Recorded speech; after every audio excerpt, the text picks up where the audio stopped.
1913 में एक और साइंटिस्ट आती है, नील्स बोहर उनका नाम है। नील्स बोहर क्या करते हैं, वो जो हाइड्रोजन एटम है, hydrogen is basically simplest atom, सबसे पहला आपका पीरियोडिक टेबल का एलिमेंट होता है, सबसे सिंपलेस्ट होता है, सबसे छोटा होता है और बेसिक होता है।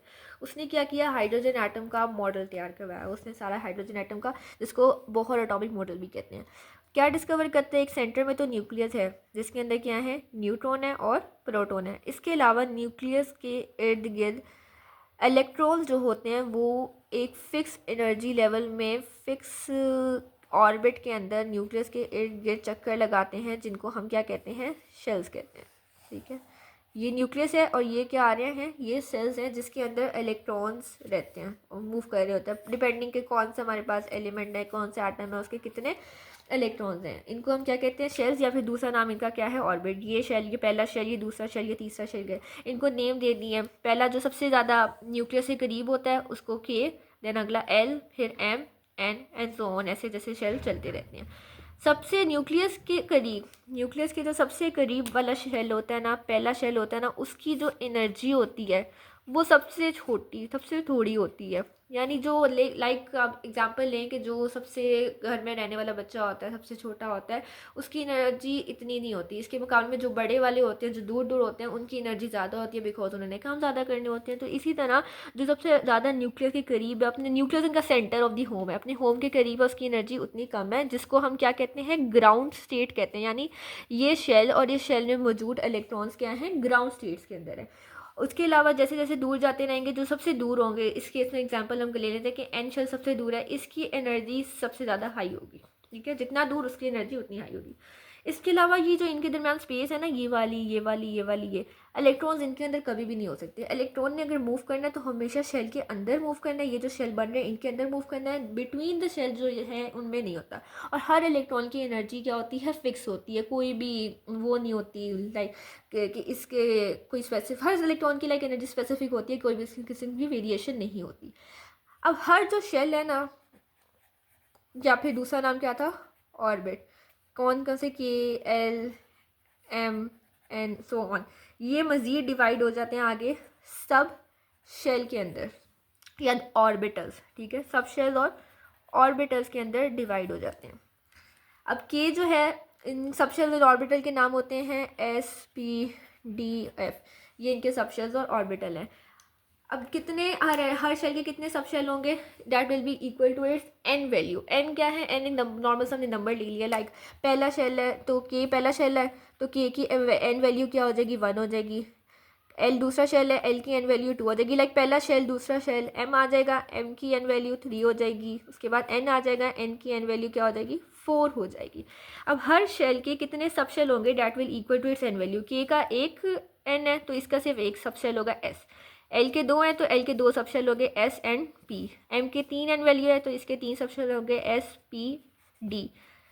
एन वाले के 4 हैं तो इसके 4 सब शेल हो जाएंगे एस, पी, डी और एफ। ये सारे क्या आ जाएंगे हमारे पास, सेल। ये हमारे पास पहली जो रो है, this is the shells and this are the sub shells. अब हर शेल सब शेल में इलेक्ट्रॉन कितने आ सकते हैं, हर शेल में इलेक्ट्रॉन जितने आ सकते हैं, इसके लिए हम फॉर्मूला यूज़ करते हैं 2n²।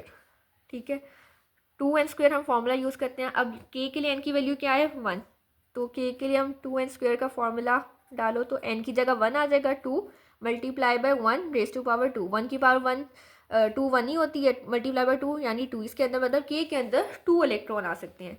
एल के लिए डालें तो 2n², एन की जगह क्या आ जाएगी, इसकी वैल्यू 2 आ जाएगी, रेज टू पावर 2, 2 2 ज़ार 4, और 4 ने आगे जाके इस 2 से मल्टीप्लाई होकर 8 दे देना, यानी एल शेल के अंदर 8 इलेक्ट्रॉन है।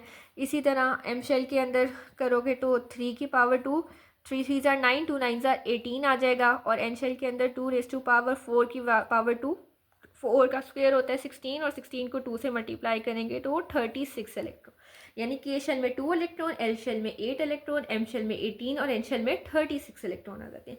इसी तरह सब शेल के लिए भी है, उसका फॉर्मूला थोड़ा सा डाइवर्स है, तो सिंपल आप लोगों ने याद रख लेना है कि जो एस सब शेल है इसके अंदर हमारे पास 2 इलेक्ट्रॉन आ सकते हैं।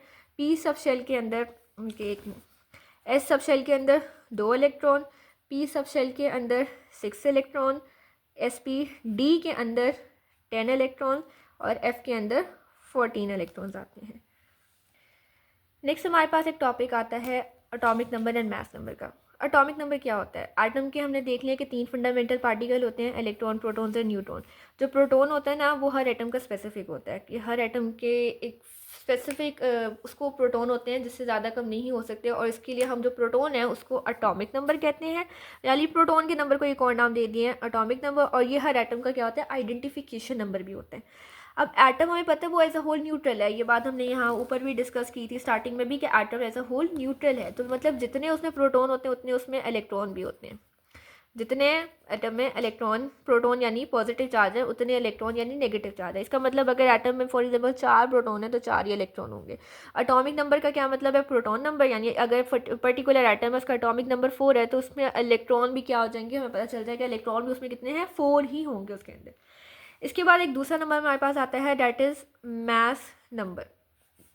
मास नंबर होता है इलेक्ट्रॉन प्लस न्यूट्रॉन। एक एटम के न्यूक्लियस के अंदर जितने पार्टिकल्स प्रेजेंट होते हैं उन सबके टोटल को हम मास नंबर कहते हैं। यानी कितने, अब न्यूक्लियस के अंदर हमारे पास इलेक्ट्रॉन और प्रोटॉन प्रेजेंट होते हैं। हमने यहाँ देखा था कि न्यूक्लियस के अंदर इलेक्ट्रॉन भी है, प्रोटॉन भी है, न्यूट्रॉन भी है, प्रोटॉन भी है, इलेक्ट्रॉन बाहर होता है। सो एक एटम के अंदर कितने प्रोटॉन और न्यूट्रॉन प्रेजेंट हैं उनका टोटल सम को हम मास नंबर कहते हैं। इसकी एग्जांपल ले लेते हैं हम। फॉर एग्जांपल कार्बन है, ऐसे लिखते हैं कार्बन का सिंबल सी कार्बन, और ये 12 क्या है? 12 इज़ द मास नंबर, और ये 6 क्या है? 6 इज़ द एटॉमिक नंबर। 6 का मतलब है इसमें 6 प्रोटॉन है, 6 इलेक्ट्रॉन है, और 12 का क्या मतलब है कि इसमें mass number proton plus neutron कितने हैं? 12 है। अब हमें प्रोटॉन पता चल गए, ठीक है। कार्बन के अंदर प्रोटॉन कितने हैं? 6 हैं। इलेक्ट्रॉन कितने हैं? 6 हैं। तो क्या हम बता सकते हैं इसका मास नंबर? न्यूट्रॉन कितने हैं? न्यूट्रॉन के लिए एटॉमिक नंबर को हम जी से रिप्रेजेंट करते हैं और मास नंबर को ए से रिप्रेजेंट करते हैं, ठीक है। Neutron, number of neutron find करने के लिए हम फार्मूला यूज़ करते हैं ए minus E.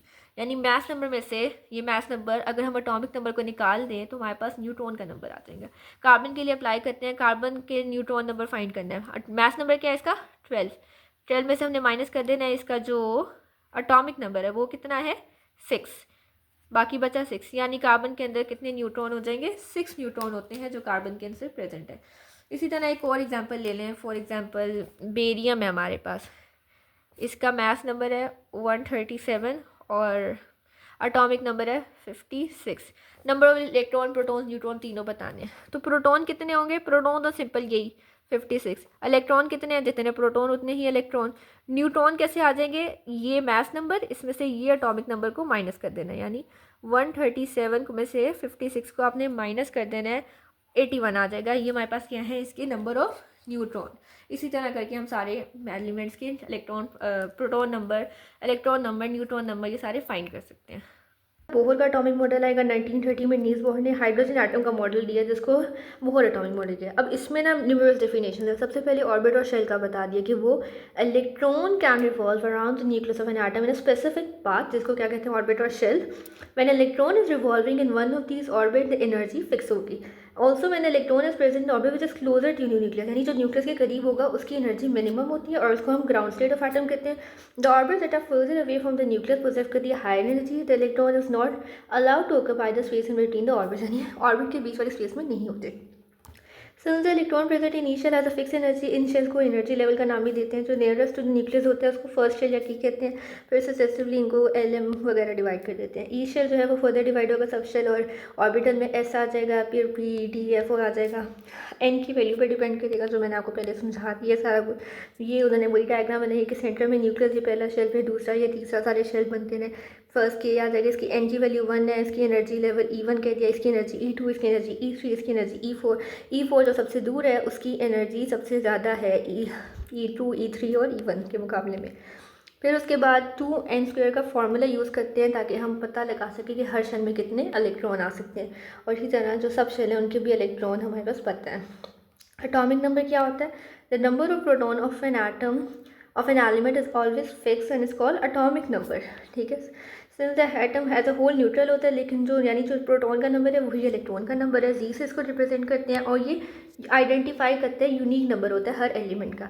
Total number of protons and neutron present in atom almost account for total mass of the atom, और उसको न्यूक्लियॉन नंबर या फिर मास नंबर कहते हैं। ए से रिप्रेजेंट करते हैं।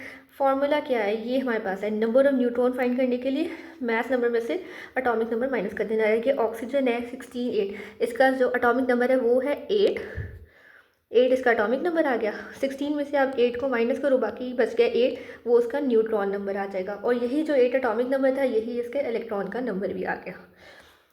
फिर उसके बाद सैम्पल एग्जाम में मीडियम की दी है जो मैंने आपको सॉल्व करके दिखाई है। इसी तरह आपने इसमें 195 में से 78 को माइनस कर दो, 120 में से 53 को माइनस